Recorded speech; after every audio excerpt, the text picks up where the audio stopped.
Well, hello there, and welcome to another episode of Real Estate Investing with Jay Conner. I'm Jay Conner, your host, also known as the Private Money Authority.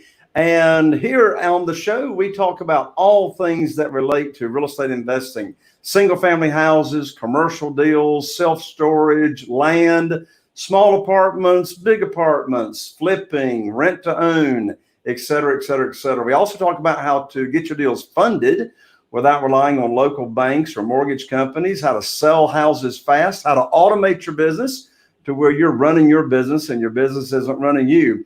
And I have fantastic guests here on the show. Today is no exception. But before I introduce my guest today, I've got a free gift for you to check out. And that is, if you're looking for more funding for your deals, particularly here in the midst of COVID-19, and you don't want to rely on banks, mortgage companies, or any kind of traditional funding, then I have got an on-demand free training for you right now on the internet. It's only about 60 minutes long, but this training will show you the 5 easy and quick steps to get the funding for your real estate deals, again, without relying on any of your own money, your own credit, etc. So after the show, you can check it out at www.jayconner.com/money podcast. That's Jay Conner, JayConner.com/money podcast.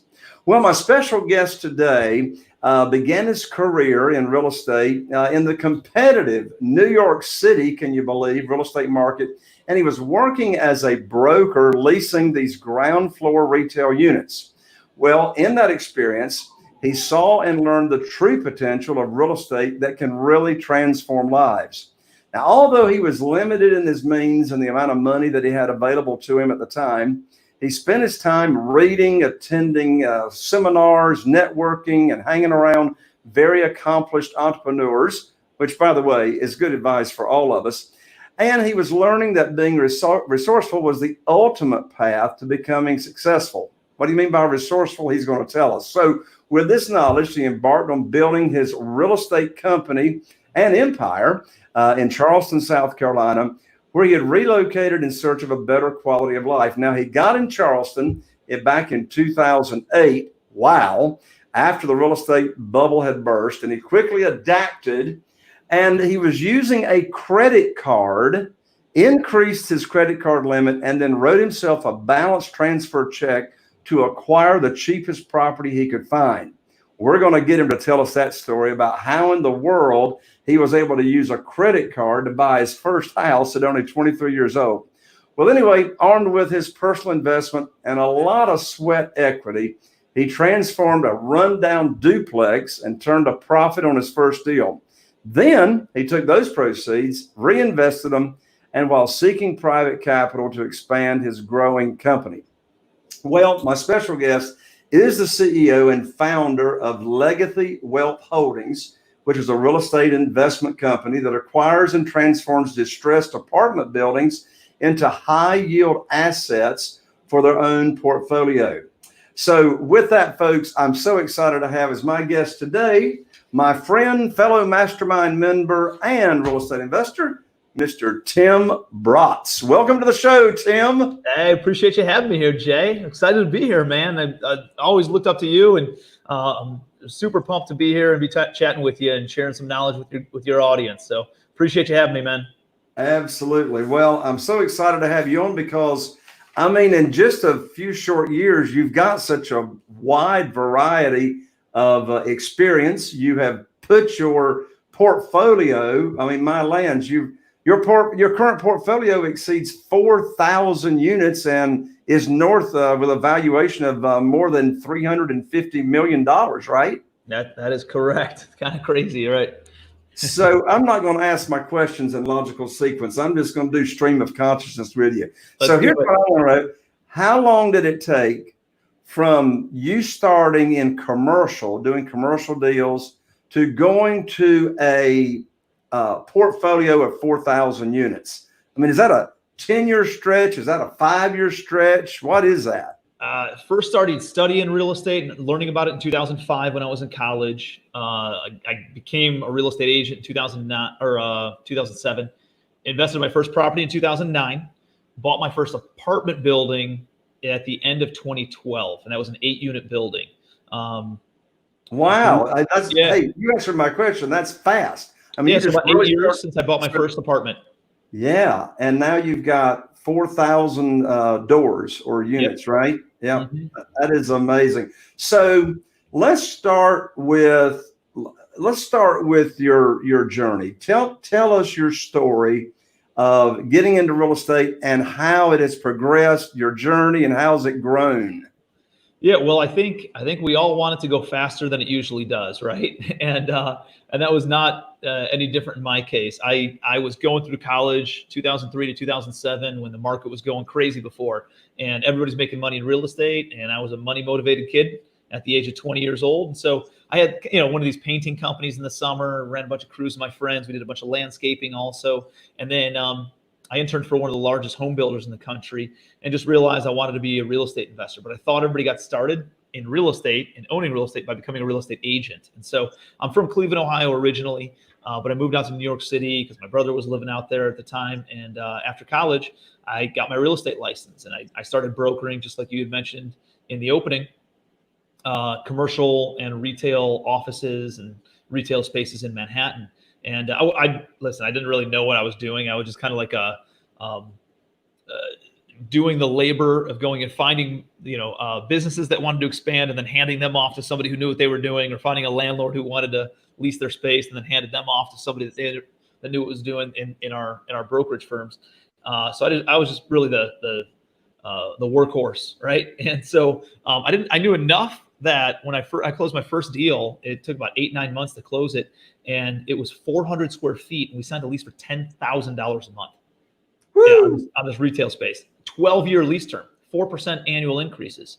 And I start doing the math, and I'm like, holy cow, this landlord's going to make almost $2 million for doing something once, and they're going to get paid on it for the next 12 years. Like, I'm on the wrong side of the coin. I need to be owning real estate instead of brokering it. And so I moved down to Charleston, South Carolina, just for better quality of life and some good weather. And when I got down there is when the market crashed and everything was crumbling. And I was going through all these courses and seminars and learning as much as I possibly could. And when I was about to pull the trigger on buying something, the market crumbles, and I was like, I just showed up to the party. Everybody's leaving, right? And so nonetheless, nobody was giving money to a punk 23-year-old kid who'd never done a deal before in the worst housing economy ever. And I had to get creative. And I think a lot of people say, hey, I can't do something because I don't have, the time, I don't have the money, I don't have the knowledge, I don't have the resources. And I heard Tony Robbins say one time, he goes, resourcefulness is the ultimate resource. If you're resourceful, you can find time and money and knowledge and all the other resources. And I think that's something I've always kind of done is I don't let somebody tell me I can't do something. I ask questions about how can I do something. I think when you ask good questions, it leads you down a path of getting good answers. It's like Google, right? I could Google search restaurants in Ohio, and it brings up every restaurant in Ohio. And then I could Google search restaurants in Cleveland, Ohio, and it refines it to only Cleveland. That Italian restaurants in Cleveland, Ohio, and it refines it even more. And so the more defined of a question that I think you ask, the more defined of an answer that you're going to get. So I said, hey, I can't get money from the banks. I can't get money from traditional lenders. All my friends are drunk in bars right now because they're all 3 years old at the time, and they're blowing all their money at the bars, and nobody's going to lend me money. Like, how can I get access to capital that I already have access? And I thought, well, I have a couple $1,000s saved up in my bank account. That wasn't enough, but maybe I could get my credit card company to increase my limit. And I called them up and I said, hey, I'm about to make a big purchase. Are you guys willing to increase my limit? And they said, how much do you need? And I said, $100,000. And they said, absolutely not. Like, you've been a great customer for about 15 months, but that's just not going to happen. And I said, all right, well, how much can you give me? And they give me 15 grand, 1.5. And so I found the cheapest house in all of Charleston. This is after the market tanked in 2009 now. And I bought it essentially with a balance transfer check on my credit card. I bought it for $14,000 and put all the sweat equity in. To make sure everybody understands, tell everybody what is a balance transfer check, because we probably got some listeners that might want to use that strategy. Well, it's essentially something that credit card companies use in order to say, hey, go from your MasterCard over to Visa. And if you transfer your balance over to us, we'll let you, give you a balance transfer check to go write a check over to your MasterCard. And then we'll just put that balance over here on your Visa. And so I don't know if they still do it. I haven't used one in a while, but that was like a big thing back in 2008, 2009. And so I was able to get my credit card limit increased. I got them to send me these perforated checks, and I just wrote it to myself instead of like transferring a balance or anything like that. I just wrote myself a check for $14,900 and maxed out my credit card. I put all that money in my bank account, and then I went and bought this house. They were asking 25 grand. I offered 12, right? They came back at 20. I came back at 14, and we ended up cutting a deal on it. So, and then I personally did all the work. I'm YouTubing how to change out carpet and light fixtures and plumbing repairs and all this stuff. And I turned around and sold it in a little over 100 days, and I made about $14,000 on it net. And I was like, I don't even know what I'm doing. I'm making money in the worst housing market ever. So then I got into wholesaling, right? Wholesaling, I learned a little bit more about that, and I met amazing people in wholesaling who had money and were buying deals from me. I could make a couple of bucks on it. And eventually what happened was they said, hey, this kid's got a decent work ethic and he knows how to find a good deal. Hey, Tim, I don't have the bandwidth to take on more projects myself, but I still have more money. How about I lend you money? We just come up with some sort of like equity split on the deal. And that's how I started doing several deals. Probably, I don't know, the first 250 deals I did was some sort of equity split with private investors. And so I built up a small portfolio and ended up moving back from Charleston, South Carolina, back up to Cleveland, Ohio, and partnered up pretty much exclusively with a couple of guys who had a traditional business, made a lot of money in it, and invested with me. And so from 2012 to 2015, built up a portfolio of, about 130, 140 units in Cleveland. That's when I bought my first apartment building. That partnership, though, went south in 2015, 2016, and we ended up liquidating everything. So I had to press the reset button on my business, and it's not exciting to do when that takes a lot of work to kind of get the plane off the ground. And I'm like, oh man, I got to start all over. But really, it was a blessing in disguise where it allowed me to really spread my wings and do some other stuff. And people came out of the woodwork saying, hey man, I've been wanting to partner with you. I've been wanting to do some deals with you. I've been wanting to lend you money. And it opened me up big time. I got into a mastermind for the first time in 2015. And that was just like mind boggling, the opportunities and the connections that came from that. And so I liquidated my whole portfolio. And in August of 2015, I started building my current portfolio. Although they took all my property away, or not took it all away, but we liquidated it all. They couldn't take the insights, right? They couldn't take the mindset. They couldn't take the information. And I think that's a really a key piece of once you learn, you get educated on how to do this stuff, you can do it over and over and over again. So I started from scratch in August of 2015, and here we are 5 years later. And I have a $350 million portfolio. It's 90% apartments and about 10% is some other asset classes, office, a little bit of mixed use like retail. I have several self-storage facilities and a couple of vacation homes too. So really these 4,000 units, you've built all that in just the past less than 5 years. Yep. Just shy of 5 years. Yeah. So you're starting from scratch. Well, you're not starting from scratch because you still own the real estate in between your ears, yep. Right? And the experience you got, et cetera. So tell us that story. How do you start from scratch, looking for and attracting capital? So, I've done a ton of that myself. I teach it myself. I really want to hear your story. So how do you start raising the capital? And on these commercial deals, how do you start finding the deals? And then if you can keep it at the 30,000 foot level, what's a structure of a deal look like? How do you structure a deal? And I'm assuming this portfolio, were those all existing apartments, et cetera, that were distressed and you turned them around? For the most part, we do a little bit of new construction also, but most of it, I'd say north of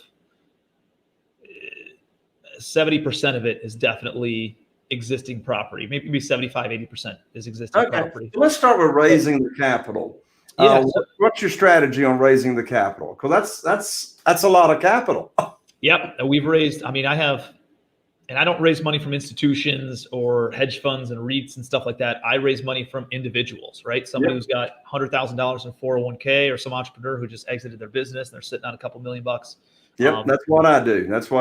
That's everybody that I raise money from. They're easy to work with. They're too busy to complain, or like breathe down your neck about what's going on with the deal. As long as their checks hit and their deposits are made, they like going back to doing what they're really good at, and they understand leveraging other people's efforts. And they're really good at making money. They're not that good at investing it, so they put it with somebody who does know how to invest it, and then I can help them deploy it and make a good return. So here's what I found, because I've done a lot of different things. I had a big turnkey business. We were flipping about 100. Like when I get out of that past business partnership, I went back into wholesaling, and I got into like turnkey of flipping houses because I needed to build up my cash reserves again. And so while I was doing that whole process, I learned that there's some people, there's essentially two types of investors out there that are looking for two different types of returns. One is like a debt return, which is a very predictable, I deploy my money and I make 12% return on my investment at like clockwork. And I invest $100,000 with somebody, I make $1,000 a month, and I make 12% annual return on my money. That's great. It's very predictable. There's no surprises there. But at the end of the day, they're not building wealth, right? They're making a good return, and their army of money has a bunch of other soldiers now that they can then redeploy, and they can make more and more money. And that's one way of doing it. And then there's other people that I found that like the equity investment side, where there's equity upside. They can sell the property, double their money, but there's also equity downside where they could lose money. And there's not a lot of predictability in consistent monthly payments in that regard. So I've realized there were two types of people, two types of investments, and there wasn't really anything in the middle. What I started doing on the single family side is I started structuring it in a way that was a no-brainer. I said, hey, listen, I'll pay you either 12% on your money or 15% of the profit, whichever is greater. That's a no-brainer. Worst case scenario, I make 12% of my money, and potentially there's equity upside in this thing without any downside on the equity. So that was a no-brainer. And then when I started investing in apartment buildings, I did something similar. I realized that I couldn't pay somebody 12% because we're talking about big dollar amounts, and it would really eat up the cash flow, especially on these not performing apartment buildings that are heavily distressed. So what I ended up doing is I offered a little bit less, 8 to 10% fixed return on their investment. And my whole model is based on flipping houses, right? Like I never went to a course. I never on commercial real estate. I didn't get a real estate degree from some Ivy League school. My grandparents didn't know a bunch of commercial real estate. I just learned about it from the School of Hard Knocks. And so what I ended up doing was I took the formula of I got to be all in for 65% of the after repair value. And that's what I need to be able to buy and renovate these houses for in order to sell it and make a profit. I took that exact same philosophy and formula and put it into apartment buildings. So an apartment building is very predictable of what it's going to be worth because it's all based on the income approach, not on sales comparables. So I know what it'll rent for. I know exactly what the expenses are. And so I can just figure out if I improve it and I get it fully occupied and put good management in place, it'll generate this much money of net operating income. And in that area, it'll appraise at this sort of a cap rate, which is kind of like a multiple on the NOI. And so it's very predictable. If it's going to be worth $10 million, I need to be all in for $6.5 million. And if it needs $1 million worth of work, I need to be able to, my maximum allowable offer is $5.5 million. Does that make sense? So that makes sense. The difference is I don't sell the property. I turn around, I refinance it. So I'll go to the Fannie Mae, Freddie Mac, or an insurance company or CMBS, and I'll get a loan once the property is stabilized, meaning it's fully occupied, good management's in place, and then I'll put a loan on it for 70% of that new value. So if I'm all in, it's worth 10 million. I'm all in for 6.5. My new loan is 7 million. That means I'm able to pay back my investors, I'm able to pay off my short-term construction loan, and I just put long-term debt, fixed interest rate debt in place. And now all my chips are off the table, right? Now we can just sit on this thing, let the tenants pay rent, covers all the operating expenses, covers all the debt service, pays down our mortgage, property appreciates over time, and that is how real wealth is built. So when I got into apartment buildings, I took my investors and I started paying them 8 to 10% of a fixed return while their money was invested. And then They get all their money back at the time of the refinance. Let's say it's 18 months later. And then I give them equity in the deal forever. Even though all their money's back in their own pocket, they keep maybe 20% of the deal forever. And so that then incentivizes them, where now they see me as a long-term partner. They see me as somebody who's like, you know what? If somebody dangles a 12% carrot in front of their face, they're not going to go with it, because they're like, no, Tim's my partner, right? I have equity and deals with him that we're going to be partners for the next 10 years. And it allows them to just keep on rolling their money forward with me, where they make a good fixed return, plus they have the equity upside. And it's a win-win all around them. So do you structure the deal with your private lenders? Are they investing in a fund? Yeah, so it's not like a general open-ended fund. Every deal that I do, every apartment building I buy is its own investment, registered SEC investment with the federal SEC, Securities and Exchange Commission. So every deal I do is its own. It's its own entity. It's its own registration. So I only raise on a deal-by-deal basis. So people aren't, it's not like a stock or a mutual fund where it's spread across many different properties. It's a single property. So 123 Main Street will be owned by 123 Main Street LLC. Here's what the numbers are on 123 Main Street, what it's going to look like, and what it's going to generate for income to the LLC. And then the investors, they invest in that LLC, and they're actual equity owners in the LLC. So they get a K1 at the end of the year, and works that way.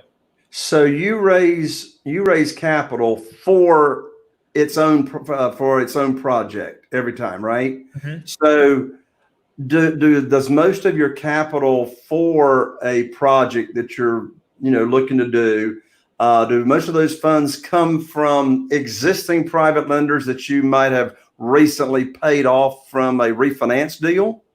Yeah. So we were joking about it before we kind of came online, and we said, hey, you're either deal heavy or you're money heavy, and very rarely both at the same time, right? So that's right. I think the most important thing you can be doing as a real estate investor, the only 3 activities that matter are sourcing deals, sourcing money, and refining your operations, right? If you're doing those 3 things at all times, those are the revenue generating activities that you need to be focused on all the time. So we are always sourcing deals. We are always sourcing money, and we are always trying to refine our operations and tighten up that ship. And so sometimes we have a refinance and we're heavy on liquidity, and we can roll all of our investors into that new project without having to raise any outside capital. Other times, like we had a bunch of refis that were supposed to pop during this whole COVID mess, right? And they all got delayed. And so now they're all looking good, right? Knock on wood.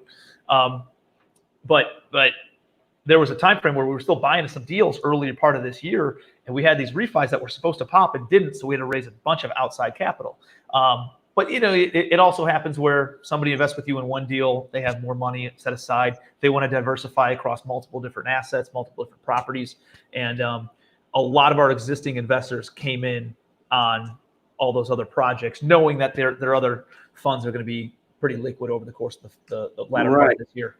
So when you've got a project that you're getting ready to do, what's the logistics of getting the word out to, like when you're raising new capital? Mm-hmm. What's your funnel look like? Like with me, my funnel is I'm all the time educating. In fact, you may have heard me say in the past, Tim, I've never asked anybody for money. Mm-hmm. I raise a ton of capital without asking for money. I educate and I teach. And once they get taught and enlightened, and they know about self-directed IRAs, and they know about private money and how the program works, if they've got investment capital or retirement funds, they're going to be chasing me, right? Exactly. But where do you go and what do you do? Yep. So I'm very active on social media. So if you follow me on social media, I know we're connected on social media, you'll see me always talking about buying apartment buildings, how I structure the deal, what the returns look like for the overall project. When you're syndicating capital, you got to be very careful to stay in compliance with the SEC guidelines. You can't just go out and tell people, hey, I'll pay you 12%, because it's not secured with a first lien position on a property. So because of that, you can't go out and just generally solicit. and as soon as you take two investors and put them into a single deal, you're creating a security. So it needs to be registered with the SEC. Does everybody do it? No. Do I do it? Yes, because I have a lot of eyeballs on me because I do the education stuff too. But I think educating people is the purest way of showing what you do, how you do it, and just naturally building trust and building relationships with people and confidence and respect, that they respect you as the authority of private money, right? And so those are the two keys. In order to raise capital, you need somebody's respect and you need somebody's trust. If you don't have those two things, it's going to be very, very difficult to raise money. And educating people, whether that's through social media or through formal courses, creates both of those things. You're spending time with them. They know you. They know your core values. They know what you're all about. And you're obviously teaching. You're standing up in front of the stage. You must be an authority. You must be an expert at what you do. So there's a lot of respect that comes with that as well. So I think the whole education piece is a genius way of doing what you're doing. So I do some of that on social media. I do have a coaching platform on teaching investors how to scale from residential into apartments, and that generates a lot of capital. But I also just hang out in masterminds, and I hang out with people who have capital, who have money, who are really good at making money, but not good at deploying money, right? Like most entrepreneurs are really, really good at making money, and then they blow it on stupid stuff. They're not good at saving it. They're not good at investing it. So I'm able to come in and be like, listen, man, you can buy as many liabilities as you want, but first you got to buy assets, right? Like here's what the system, what the process looks like to generate real wealth. Instead of just getting rich, let's get you wealthy. And so that's what I do.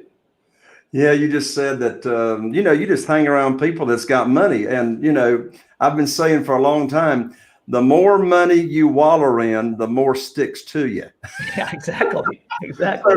So I practice, and I also teach people to go where the money is. Sometimes they'll say, Jay, you talk about your warm market or relationship money. All my people are broke. I don't know anybody with money. Well, wake up and smell the roses. How about let's go meet some people that's got money? And so obviously, along with the education piece, networking is critical. Mm-hmm. Networking is critical to speak to the point of what you just said. Well, Tim, we are just about out of time, but thank you so much for taking the time to come on the show here. And I know that there is a percentage of my audience that would like to follow you and learn some more from you. So let me ask you for two things. If people want to learn how to get into commercial investing themselves and learn from you and your education company, where would they go to learn more about that?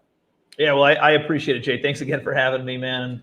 And I appreciate all the value that you continue to put out there and your abundance mentality. So thanks for having me here. If you guys want to connect with me, I'm very active on social media. Find me on Facebook and Instagram and follow me, connect with me, send me a friend request there. And then my website is legacywealthholdings.com, legacywealthholdings.com.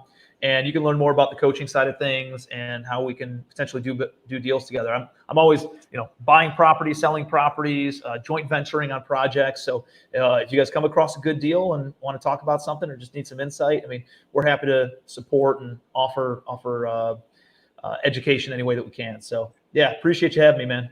Absolutely. And for everyone that is listening in on iTunes, Google Play, and our other audio platforms, the spelling of Tim Bratz's name, of course, you got the Tim, T-I-M, but his last name, if you're looking for him on social media, is B-R-A-T-Z. That's Tim Bratz, B-R-A-T-Z. Well, Tim, I look forward to seeing you at our upcoming mastermind meeting, which hopefully is going to be in person. I haven't heard the definitive word on that yet. Yep. But in any case, it's been a pleasure to have you on, man. I appreciate you so much. Thank you. Thank you for having me. Take care. There you have it, folks. Another show. I'm Jay Conner, the Private Money Authority, wishing you all the best. Here's to taking your real estate investing business to the next level. And I'll see you on the next show.